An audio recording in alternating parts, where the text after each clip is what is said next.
Hi guys, good morning and welcome to OVI's Frequently Asked Questions. Ano nga ba ang VTS?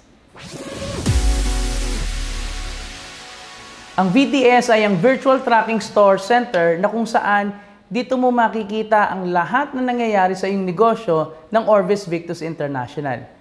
This is a hybrid online system na kung saan naka-integrate hindi lang ang OVI kundi ang ating sister company na Empowered Consumerism.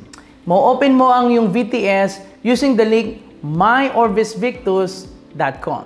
Once in the link of myorbisvictus.com, kailangan mo lang i-login ang iyong username and password. Sa loob ng ating VTS, nandito nakapaloob ang dashboard ng iyong business, nandito rin nakapaloob ang lahat ng iyong transactions, dito rin ang encashment kung saan mawi-withdraw mo ang mga hard-earned profit and income sa iyong OVI business.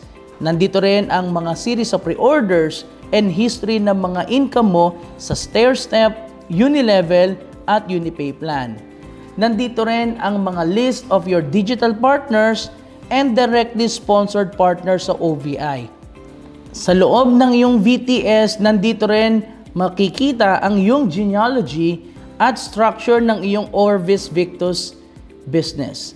Dito mo rin makikita ang PPS setup na kung saan lalabas ang mga PPS sa iyong package na binili once ma-reach mo ang mga requirements na kailangan dito. At ang pinaka-importante ay ang ating personal monthly achievement. Huwag kakalimutan, sa bawat buwan na parating ay ikaw ay mag-PMA ng at least 0.3334 points gamit ang ating Silpro product or ang ating produkto sa Empowered Consumerism. Siguraduhin na at least on the first week or second week of the month, magawa mo na ang PMA para hindi ka naman din mamomroblema all throughout the rest of the month. Once again, don't forget to log in your virtual tracking store system para makita mo ang ganda ng Orbis Victus International Business. More power!